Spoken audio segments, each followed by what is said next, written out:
right, hello. We're Inga and Marek. Inga and Merrick. Marek and Inga, yeah. And this beautiful sunny day, we're going to be talking to you about Gardner's multiple intelligences, which fall under the individual differences group.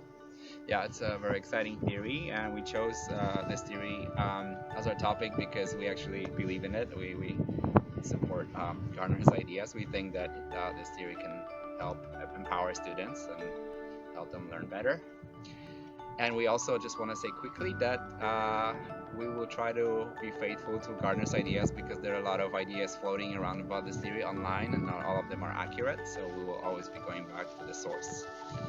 You will see our presentation in slides where we would explain the theory in more details and how you can take and implement it in the classroom. So, talk to you soon. See you.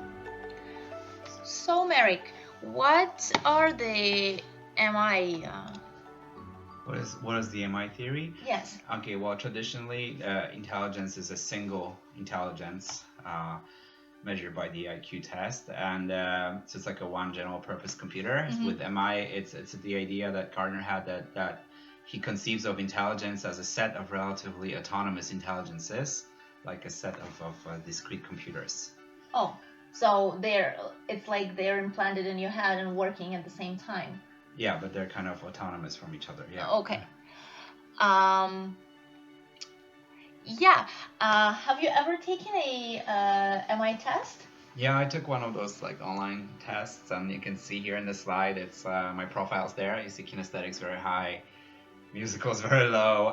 So yeah, it gives a profile of the person, and I guess we are all like this. Like we can be strong in some areas, average in other areas, and not so good in yet other areas of intelligence.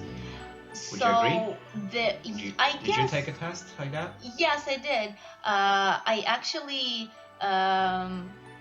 got a pretty leveled type of all the intelligences. You know. You had a more equal distribution. Okay. Yeah, it was very interesting for me because I haven't expected that, and I think that we should mention that presently there are 8 official intelligences by Gardner, Yeah, but some people say like 9, but yeah, 8 or 9. Yeah. kinesthetic, linguistic, logical, mathematical, interpersonal, intrapersonal, musical, visual, spatial, and naturalistic. And yeah, we can see this on the slide. Exactly, and there are also a possibility for several other intelligences that Gardner proposes as well. Yes, and each one of us has again, to summarize, a different profile of these intelligences. We all have all of the intelligences, just at different amounts, I guess. So very quickly, I just want to say that so the intelligence is like that the way that Gardner conceives MI theory. With the MI theory, he broadens the term intelligence to include these different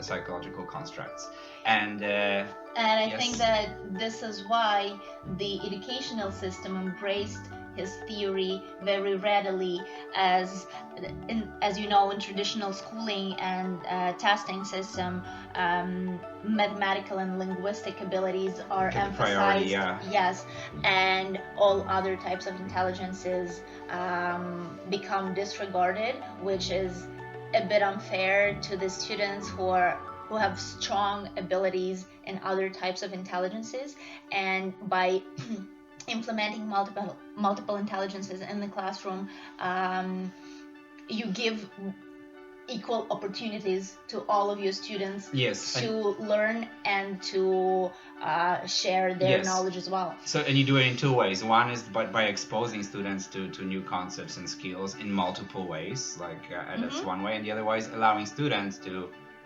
demonstrate their understanding in multiple ways. So a quick example will be you present your project visually as a video, and another student doing it as, let's say, as a paper, as a written paper, right? So yeah, and when you're teaching, you can also present it with visual. Yeah, you audio, present in multiple ways. Yes, audio and maybe kinesthetic, like hands-on type of Exactly. material at the same time, so they embrace the information better and faster. Okay, so I'll quickly say like Gardner's advice for educators: 2 points, individualize and pluralize. I'll say the individualize, and maybe you can talk about the Sure. pluralize. Individualizing means that you don't treat other students as one size fits all. That what you do is like you really try to get to know all your students. You know them deeply, and then you can individualize the instruction so that they can feel comfortable and learn more effectively. However, you should pluralize your teaching by, as I just talked previously, by teaching the same material in different ways at the same time, not just through one type of presentation.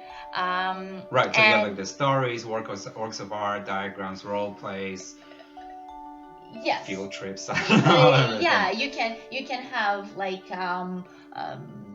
pair share activities, for example, that could promote interpersonal Interpersonal yes, activities. journals, which are like intrapersonal. Yeah, And, absolutely. And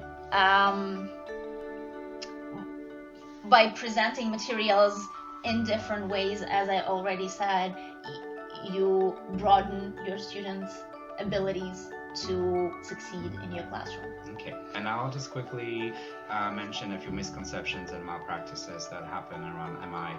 First of all, we should be clear that MI theory is not about pigeonholing students into like their dominant intelligence type, so that they'll actually lose the confidence and interest in developing their other intelligences. That is not the point.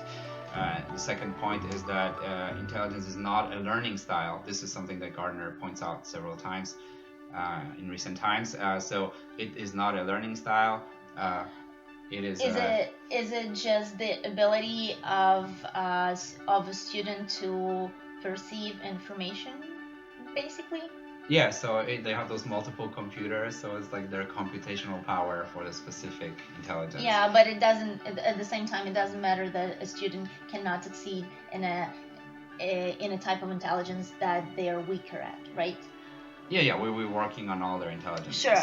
And about the testing, I see that Gardner advises against relying on multiple intelligence self-testing because there is not one official standard test. In fact, Gardner's against these official like tests, like the IQ test. So like he never developed or wanted to develop an MI test.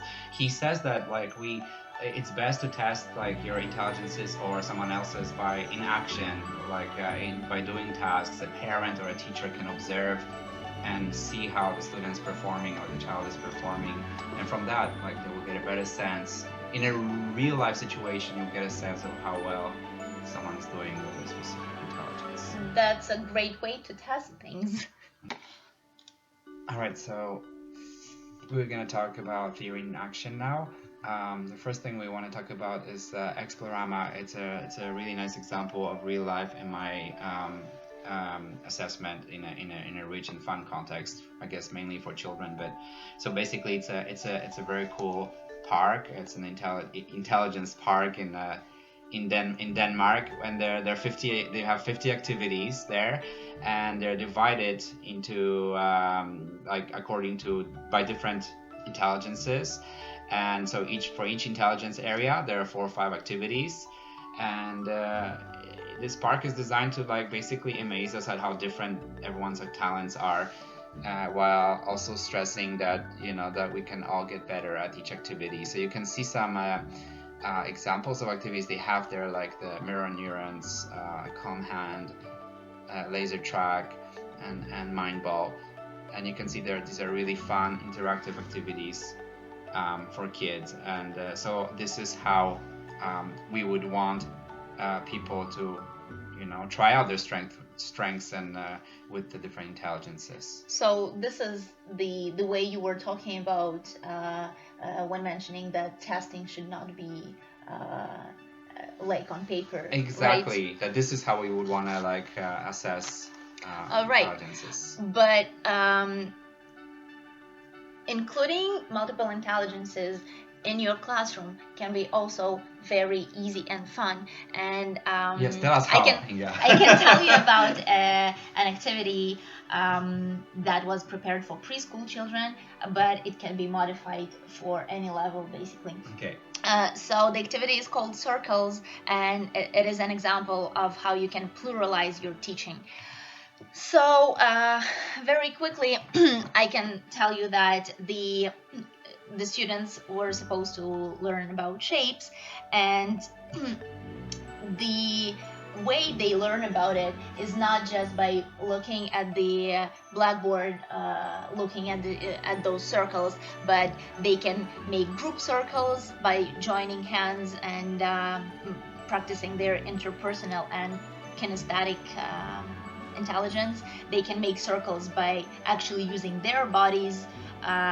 They can look for circles around the classroom, or remember the circular shape in nature, which is naturalistic and spatial intelligences.